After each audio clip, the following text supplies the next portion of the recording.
qui est en train de se jouer en France actuellement, effectivement, c'est qu'on peut dire, sommairement, il y a deux groupes. Il y a un groupe de Français qui est sans doute en passe de devenir majoritaire. C'est des Français qui ont une connaissance de l'étranger, mais pas simplement une connaissance parce qu'ils ont voyagé ou qu'ils ont travaillé à l'étranger, mais parce que, tout bêtement, ils ont dans leur famille, assez proche, un étranger qui est devenu... Alors, ça peut être un enfant étranger adopté, ça peut être un mariage qu'on appelle mixte, et ça fait beaucoup de monde maintenant. Si vous prenez le monde familial, si vous allez jusqu'au cousin germain, par exemple. Et puis vous avez un autre groupe de Français qui est encore en dehors de cela, et qui est, en quelque sorte, effectivement très craintif, et qui, bien entendu, se recrute plutôt dans des régions éloignées des grandes villes, dans des métiers où on a relativement peu d'éducation, parce que même ils n'ont pas bénéficié d'Erasmus, etc.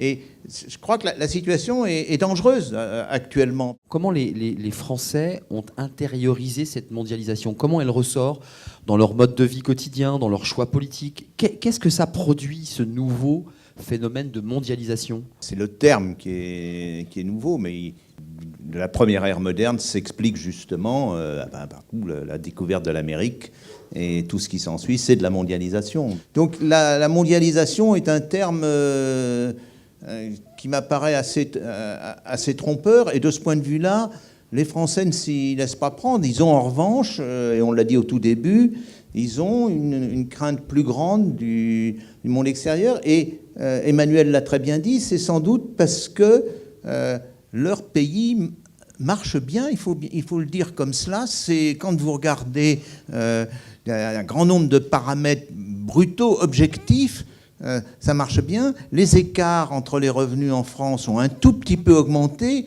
alors qu'ils ont énormément augmenté dans les pays anglo-saxons. Donc l'État-providence qui est en procès perpétuellement, déficit de l'assurance machin, truc, impossibilité de réformer, c'est vrai, ça existe. N'empêche que ça existe au point que l'égalité est à peu près respectée. Très souvent, dans l'histoire de France, la France était en retard économique par rapport à ses voisins, et la plupart du temps, elle a trouvé en elle des ressorts pour le compenser. Elle était en retard à la fin du XVIIIe siècle, elle l'a compensé sous le Premier Empire, elle était en retard arrivée au début du Second Empire, elle l'a compensé, elle était en retard arrivée en 1900, elle l'a compensé, elle était en retard en 1945, très en retard. Après la stagnation des années 30, il y a eu les 30 Glorieuses. Donc, du point de vue économique, la France sait réagir justement parce qu'elle a au fond, toute cette gamme de possibilités que n'ont pas forcément des pays plus homogènes. La question du bonheur est beaucoup plus compliquée.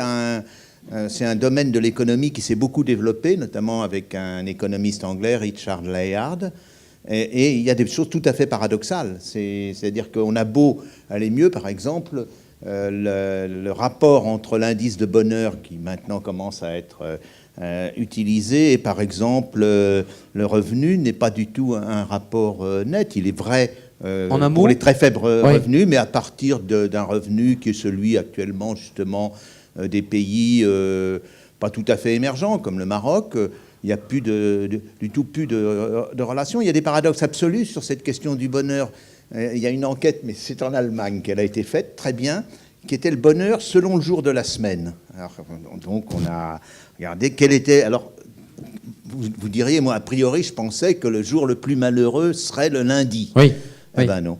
Le bonheur est assez bon en milieu de semaine, il baisse le vendredi, il baisse encore plus le samedi, et le jour où les gens sont le plus malheureux, c'est le dimanche.